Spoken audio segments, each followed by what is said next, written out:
তাআলা আয়াতে কারীমার মধ্যে বলেন, ওই যে মূসা আলাইহিস সালাম ফিরআউনের কাছে গিয়ে বলল, লা ইলাহা ইল্লাল্লাহু মূসা কালিমুল্লাহ। মনে আছে না নাই? এই পৃথিবীতে যত পয়গম্বর আলাইহিস সালাম এসেছেন, কালিমার প্রথম অংশ ঠিক একই ছিল, লা ইলাহা ইল্লাল্লাহ। আদম সফিউল্লাহ, লা ইলাহা ইল্লাল্লাহ। দাউদ নবী আল্লাহ, ঠিক না? লা ইলাহা ইল্লাল্লাহ। ইব্রাহিম খলিলুল্লাহ, ইসমাঈল জবিউল্লাহ, ঈসা রূহুল্লাহ, মুহাম্মাদুর। কালেমার প্রথম অংশ সেম। যখনই পয়গম্বর আলাইহিস সালাম তাগুতের সামনে গিয়ে বলল লা ইলাহা ইল্লাল্লাহ, মানে হলো নেগেটিভ শব্দ। লা মানে নেগেটিভ। যেমন বাংলায় যদি বলি, তুমি কি বাজারে গিয়েছ? আপনি যদি না যান বলবেন না। আরবিতে যদি বলেন, তুমি কি হাল তাযহাবু ইলা সুক, তুমি কি বাজারে গিয়েছ? যদি না যান, লা আযহাবু ইলা সুক, না আমি বাজারে যাই নাই। হাল তাযহাবু ইলাল মসজিদ, তুমি কি মসজিদে গিয়েছ? লা আযহাবু ইলাল মসজিদ, আমি মসজিদে যাই নাই। কালেমার প্রথম শব্দ লা। লা মানে হলো এমন না, ফামান ইয়াকফুরু বিত্তাগুতি ওয়া ইউমিন বিল্লাহি ফাকাদ ইসতামসাকা বিল উরওয়াতিল উসকা লা ইনফিসামা লাহা ওয়াল্লাহু সামিউন আলীম। আল্লাহু আকবার। লা মানে হলো ফামান ইয়াকফুরু বিত্তাগুত। লা মানে অস্বীকার করার না। ফামান ইয়াকফুরু বিত্তাগুত, তাগুতকে অস্বীকার করলাম। ইল্লাল্লাহ মানে হলো ওয়া ইউমিন বিল্লাহ। তাহলে ঈমানদার হতে হলে প্রথম তাগুতকে অস্বীকার করতে হবে, ঠিক কিনা বলেন? তাগুতের এক্সপ্লেনেশন, সংজ্ঞা আমি আগে দিয়েছি। তাগুত হচ্ছে ওই শক্তি যে নিজে আল্লাহর হুকুম মানে না, অন্য কেউ আল্লাহর হুকুম মানতে দেয় না। এই তাগুত সম্পর্কে আল্লাহ রাব্বুল আলামিন বলেন, ইন্না ফিরআউনা আলা ফিল আরদি ওয়া জাআলা আহলাহা শিয়াআন ইয়াস্তাদঈফু তাইফাতুম মিনহুম يستضعف طائفة منهم يذبح أبناءهم ويستحيي نساءهم إنه كان من المفسدين। الله أكبر। এই তাগুত ফিরআউন, ইন্না ফিরআউনা আলা ফিল আরদ। ফিরআউন যখন মিশরের জমিনে মূসা আলাইহিস সালামের অনুসারী বনি ইসরাইলদের উপর জুলুম নির্যাতন শুরু করলো, জমিনে উদ্যতপূর্ণ আচরণ শুরু করলো, ইন্না ফিরআউনা আলা ফিল আরদ। ফিরআউন কয়েকটা কর্মসূচি গ্রহণ করলো।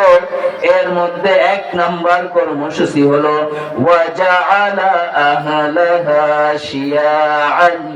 জমিনের অধিবাসীদেরকে সে দলে উপদলে বিভক্ত করে রাখতো, ঠিক কিনা বলেন?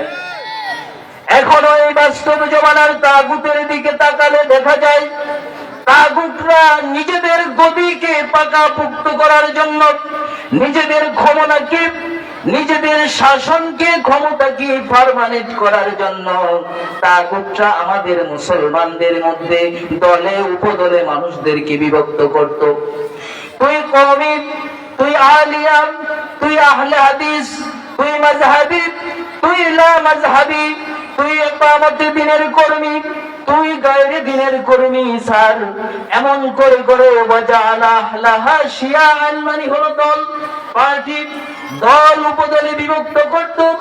দুই নাম্বার তারা এই ফেরাউন ইয়াসতাদঈফু তাইফাতুম মিনহুম, এমন করে দুর্বল একটা দল বানিয়ে রাখতো, আর কিছু দলদেরকে শেল্টার দিত, ক্ষমতা দিত, কিছু দলের পক্ষে প্রশাসন দিত, কিছু দলের পক্ষে আর্মি, পুলিশ, সেনাবাহিনী, র‍্যাব দিত, কিছু দলকে দুর্বল করার জন্য, মজলুম করার জন্য এই কর্মসূচি ফেরাউন গ্রহণ করত।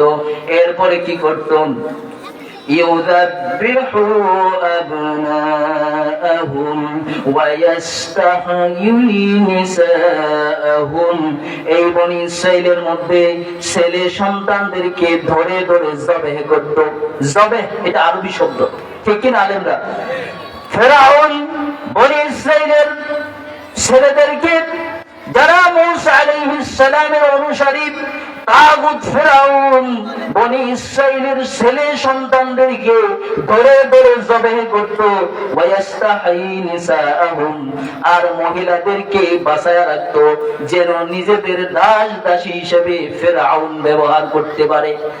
আজ বাংলাদেশের দিকে তাকালে দেখা যায় প্রাইমারিতে 60% মহিলা কোটা, মন্ত্রণালয়ে 20%, কোন কোন জায়গায় 25% ফিক্সড। এটা মহিলারা চাকরি পায়, মহিলারা শেল্টার পায়, মহিলাদেরকে বাঁচায় রাখে, মহিলাদেরকে অঙ্গ প্রদর্শনীর সুবিধা করে দেয়। আর এই যুগের সেই ইমানদার তাগড়া যুবকদেরকে আজও বাতের শাহী দৌড়ে দৌড়ে হত্যা করে, ঠিক কিনা বলেন? এই যুগের বাতেল শাহী আজব ফেরাউনের কর্মসূচি হাতে নিয়ে ইকামতে দ্বীনের ইসলামী আন্দোলনের কর্মীদেরকে ধরে ধরে হত্যা করে, নির্যাতন করে, রিমান্ড দেয়, এমন করে করে। অথচ মহিলাদেরকে বলে তোমরা রাস্তায় যত খোলামেলা চলতে পারো, তোমাদেরকে ওয়েলকাম, তোমাদেরকে। ঢাকা শহর মাঝে মাঝে দেখা যায় নারী অধিকার ব্যানার নিয়ে নারীদের সামনে কিছু পুরুষও ব্যানার ধরে দাঁড়ায় থাকে। তখন আমি মনে মনে বলি, কে নারীর অধিকারের স্লোগান নারীরা দিবে, এরই আবার কোন একটা নারী? যার মানে হলো শিয়াল সব সময় চায় আপনার মুরগির খোয়ার আপনি খোলা রাখেন, ঠিক কিনা বলেন? শিয়াল সব সময় চায় আপনার মুরগির খোয়ার খোলা রাখেন, আপনার মুরগি শিয়ালের কাছে বাগা দেন, আর শিয়াল আস্তে আস্তে করে নেজ নাড়ে আর দাঁতের মধ্যে ধার দেয়, ঠিক কিনা কন? কারণ শিয়াল যদি আপনার মুরগি ফ্রিতে খেতে পারে, আপনার চাষের মুরগি ফ্রিতে ভক্ষণ করতে পারে, তাহলে তো আর কিনে মুরগি খেতে হবে না, ঠিক কিনা বলেন? আজও যারা ফেরাউনের কর্মসূচি নিয়ে বনি ইসরাইলের মতো ইকামতে দ্বীনের ছেলেদেরকে, ইসলামী আন্দোলনের কর্মীদেরকে জবেহ করো, হত্যা করো, জেনে রাখো খালিদ বিন উবাই, খালিদ বিন ওয়ালিদের উত্তরসূরিরা, খাব্বাব খুবাইবের উত্তরসূরিরা আজও ঘুমিয়ে যায় নাই। তোমাদের ফেরাউনি চক্রান্ত তারা নিশ্চয়ই ধরতে পেরেছে। আল্লাহ রাব্বুল আলামিন একদিন না একদিন তাদেরকে বিজয় দান করে দিবেন। বিশ্বাস আছে কিনা? যখন লোকজন বলতো, সাহাবায়ে কিরাম বলতো, মাতা রাসূলুল্লাহ, আল্লাহর সাহায্য কবে আসবে? আল্লাহ রাসূল সাল্লাল্লাহু আলাইহি ওয়াসাল্লামের কাছে গিয়ে বলল, ও আল্লাহর নবী, আমাদের জন্য দোয়া করেন, তাগুতের অত্যাচারে নির্যাতনে আমরা সহ্য করতে পারছি না, মাতা রাসূলুল্লাহ, আমাদের সাহায্য কবে আসবে? আল্লাহর নবী বললেন, ও সাহাবীরা শোনো, এমন একটা সময় ছিল ইকামতে দ্বীনের দায়িত্ব পালন করার জন্য, ইসলামী আন্দোলনের কাজ করার জন্য, কোরআনকে বিজয় দেওয়ার জন্য পয়গম্বর আলাইহিস সালামদের সাথে ওই যুগের যারা তাদের পক্ষে স্লোগান দিয়েছে তাদেরকে ফায়ুখাযু মিনহু, তাদেরকে দুই হাত ধরতো। এরপরে এরপরে নাভি সমান তাদেরকে মাটিতে ফুটে দিত, এরপরে করাত নিয়ে এসে তাদের মাথার উপর করাত বসিয়ে দেওয়া হতো, এরপরে টেনে টেনে তাদেরকে দুই খণ্ড করা হতো। জোরে বলেন নাউজুবিল্লাহ। এরপরে আল্লাহর দ্বীনে, ইসলামের পক্ষ থেকে, আল্লাহর দ্বীনের বিধান থেকে তারা সামান্য পরিমাণ সরে যান নাই। কারণ কি?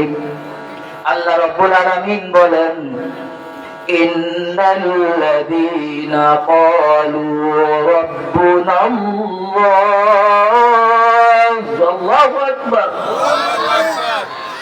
ইন্নাল্লাযীনা ক্বালু রাব্বুনাল্লাহু সুম্মা ইসতাকামু তাতানাজ্জালু আলাইহিমুল মালাইকা।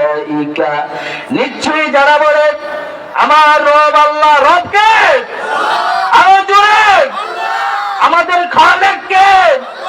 মালিক কে? সৃষ্টি করেছেন কে? সুতরাং হে মুসলমানরা, তাগুতের পা চেটে আল্লাহর জান্নাতে জায়গা হবে না।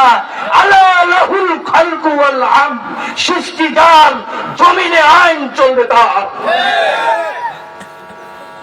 তাগুতি করে সামান্য সময় একটু ভালো থাকা যাবে, তাহলে পয়গম্বর আলাইহিস সালামকে তারা প্রস্তাব দিয়েছিল, আপনি গাড়ি চান দিব, ক্ষমতা চান দিব, বাড়ি চান দিব, রাষ্ট্রের প্রেসিডেন্ট বানায় দিব, তবে লা ইলাহা ইল্লাল্লাহ মুহাম্মাদুর রাসূলুল্লাহ এই বিপ্লবী স্লোগান আর দিয়েন না।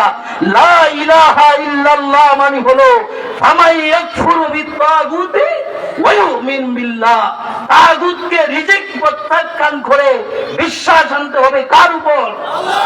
আরো জোরে আমার লক্ষ্মীপুরের মুসলমানরা, আবার যদি তাগুতকে প্রত্যাখ্যান করার জন্য, ইসলামকে বিজয় দেওয়ার জন্য আবার ময়দান থেকে ডাক আসে, কারা কারা ইসলামের পক্ষে, আল্লাহর পক্ষে স্লোগান দিতে পারেন? হাত তুলে দেখান।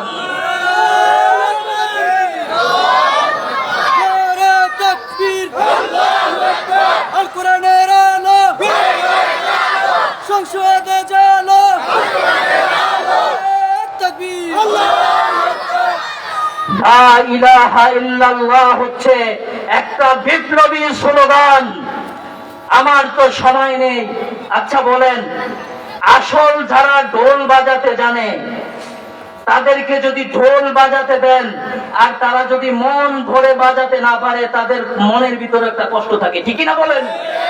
আলোচনা তো এখন শুরুই করি নাই, বিসমিল্লাহর বাও তো শুরু করি নাই, সময় শেষ। এখন কি আমি আর যাব না, শেষ করে দিব? এখানেই শেষ। হাযা মা ইলমি ইনদাল্লাহ তাওয়াক্কালতু আলাইহি ওয়া ইলাইহি উনীব। ওয়াসসালামু আলাইকুম ওয়া রাহমাতুল্লাহি ওয়া বারাকাতুহু। দেখা হবে কোরআনের কোন ময়দান ইনশাআল্লাহ। আসসালামু আলাইকুম ওয়া রাহমাতুল্লাহ।